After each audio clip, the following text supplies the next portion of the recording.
Bonsoir YouTube, ici Largo pour une nouvelle vidéo sur un livre dont vous êtes le héros, la suite de mon aventure sur ce slasher dont vous êtes le héros.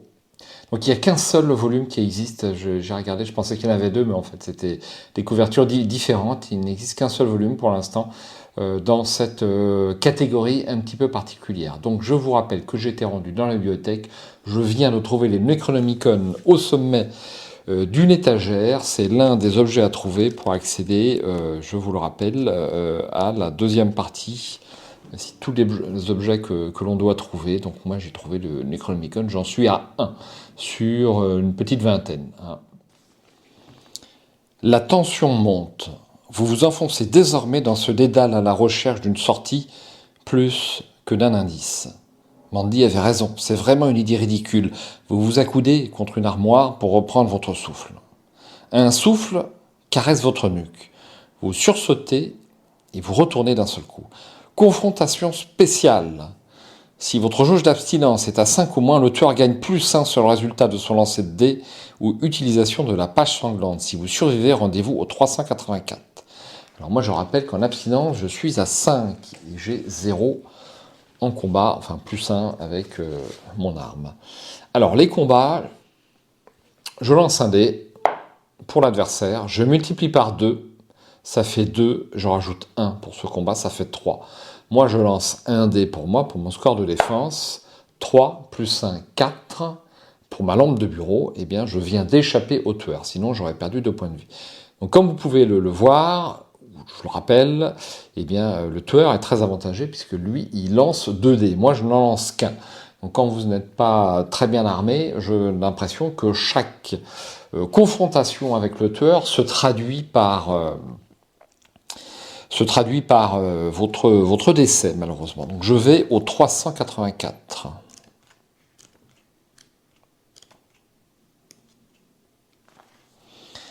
C'était in extremis. Vous prenez conscience que quelque chose cloche. À chaque fois que les lumières du rez-de-chaussée perdent en intensité, les murs changent de position. C'est sûr, désormais la drogue vous fait tourner la tête. Vous décidez d'appeler Mandy pour lui demander où elle se trouve dans le but de la rejoindre. Il est l'heure de sortir le résultat de votre lancer de dés ou d'utilisation de la page sanglante stockée au 166. Si le résultat est pair, c'est pas le cas, j'avais un 1. Vous appelez Mandy qui vous dirige vers le premier étage, au chapitre 333. Si le résultat est impair, il semblerait que vous vous soyez trompé lors de l'enregistrement, car vous tombez sur un numéro non attribué. En ce cas, dirigez-vous naturellement vers le sous-sol, au chapitre 13. Ça sent le roussi.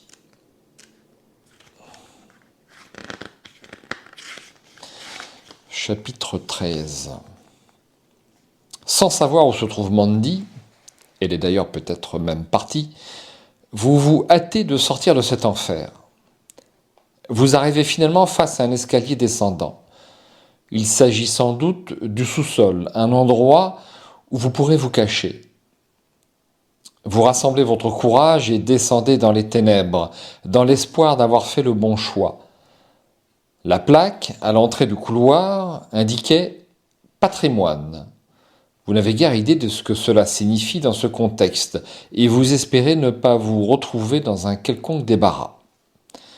Une fois les escaliers descendus, vous tombez nez à nez avec le corps sans vie d'un agent de sécurité. Il est possible de voir à sa chemise ouverte que son corps a déjà été fouillé.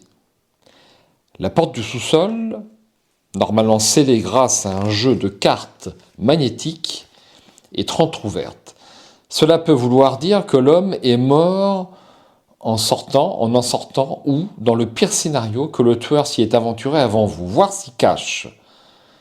Vous décidez malgré tout de tenter votre chance. Lancez le dé ou utilisez la page sanglante. Si le résultat est de 6, vous trouvez un revolver, plus 3 en dégâts sur l'agent de sécurité, mais démuni de ses balles. Allez au 137. Alors pour un revolver, eh bien 6, j'ai un revolver, mais sans balles. Gros coup de bol. Il me restera à trouver les balles. 137.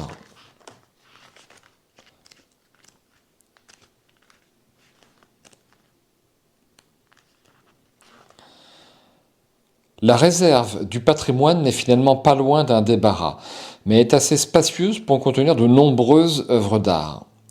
Si les grandes statues sont recouvertes de couvertures ou de toiles, les piles de livres anciens qui jonchent le sol et les tables sont à la merci de l'humidité.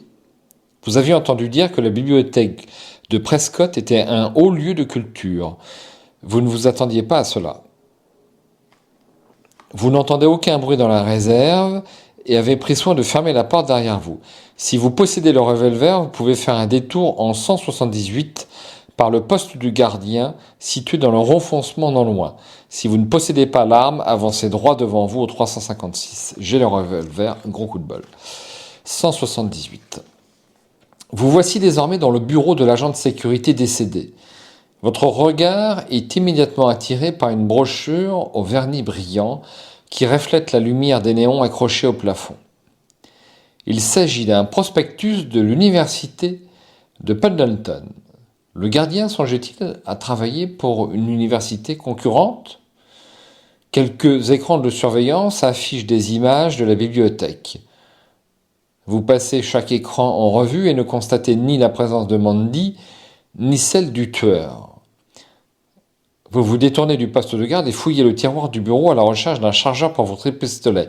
Pour l'instant, il n'est pas plus efficace qu'un jouet. Lancez le dé ou utilisez la page sanglante 6 fois.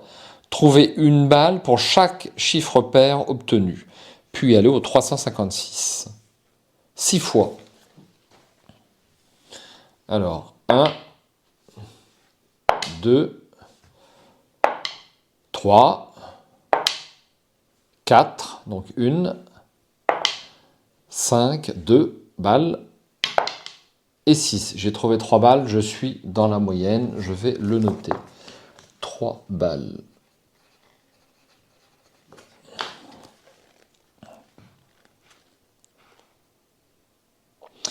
Je vais au 356.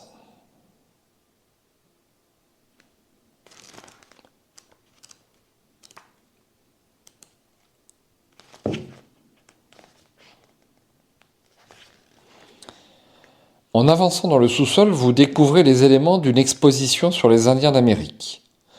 Vous passez à côté de totems, de statues en bois sculptés, d'objets typiques dont vous ne connaissez pas le nom, mais aussi d'ouvrages anciens et reliés. L'odeur de la mort plane autour de vous, mais une chose est certaine, personne ne peut venir depuis l'extérieur. S'il y a quelqu'un d'autre dans cette pièce, cela signifie que vous vous êtes fourvoyé. Une canette de boisson énergisante, encore fermée et pleine, est posée sur une table non loin. Après vérification de la date limite de préemption, vous l'emportez avec vous. La boisson vous offre plus 2 de soins et vous permet de lancer un lancer de dés supplémentaires lors d'une confrontation. Dirigez-vous vers le fond de la salle en 164. Alors, canette de soins. Canette de soins. J'écris super mal. Plus 2 et plus relancer de dés. C'est bien ça, que je lise bien. Un lancer de dés supplémentaire dans une confrontation. Plus lancer de dés.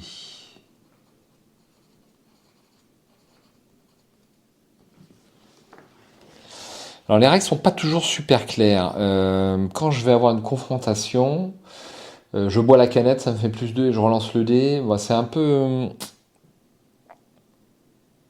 Ou alors ça sert comme soin, ou alors ça me permet de relancer le dé lors d'une confrontation. Alors ce que je peux récupérer, je lance la canette, c'est ce que je comprends. Bon, on verra sur le moment. Donc je vais vers le fond de la salle en 164.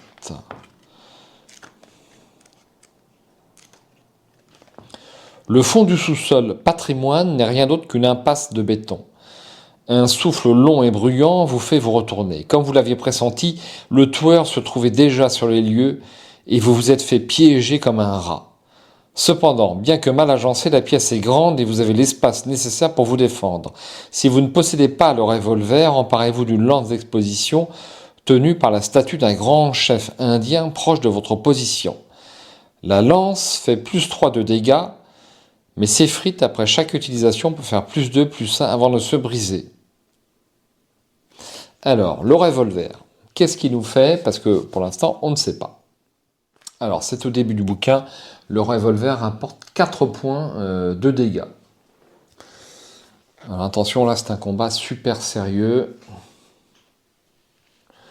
Pour le tueur, ou la tueuse, je ne sais pas. Donc, 3 x 2 égale 6.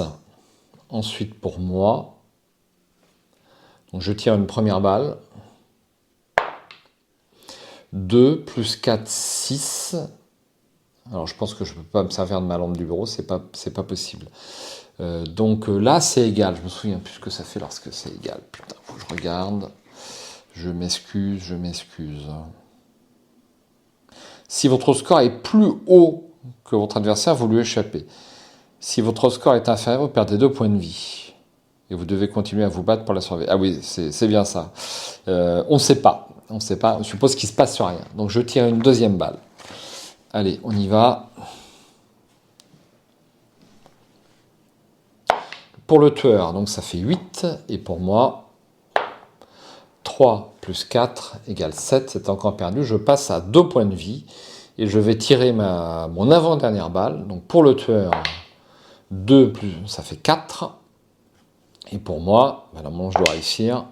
6 plus 4, 10. Donc là, c'est réussi. J'arrive à lui échapper. À noter qu'on ne peut que lui échapper. On ne peut pas le tuer. Donc j'ai dépensé donc mes 3 balles. Je n'ai plus de balles. Et puis, il ne me reste que 4 points de vie. Donc voici un petit gros plan sur ma feuille de personnage. Alors j'écris mal, je sais, mais bon. On fait ce qu'on peut dans la précipitation. Alors, il fallait affronter le tueur 3 fois d'affilée, mais pas plus. Donc, si on a plus de points de vie... Alors, j'ai pas utilisé ma canette, tant mieux. Donc, il me reste ma canette. Je peux la boire. Ben, je vais la boire, d'ailleurs, ça va être aussi simple. Donc, je vais repasser à 4 points de vie. Ouais, c'est ça, à 4 points de vie, j'étais à 2. J'ai échoué 2 fois. Donc, je repasse à 4 et j'ai plus de canette, ce qui règle le problème. Hop. Ensuite, allez au 381. Vous parvenez à désarçonner le tueur et à le faire tomber par terre. La carte magnétique dont il s'est servi pour vous enfermer avec lui tombe au sol.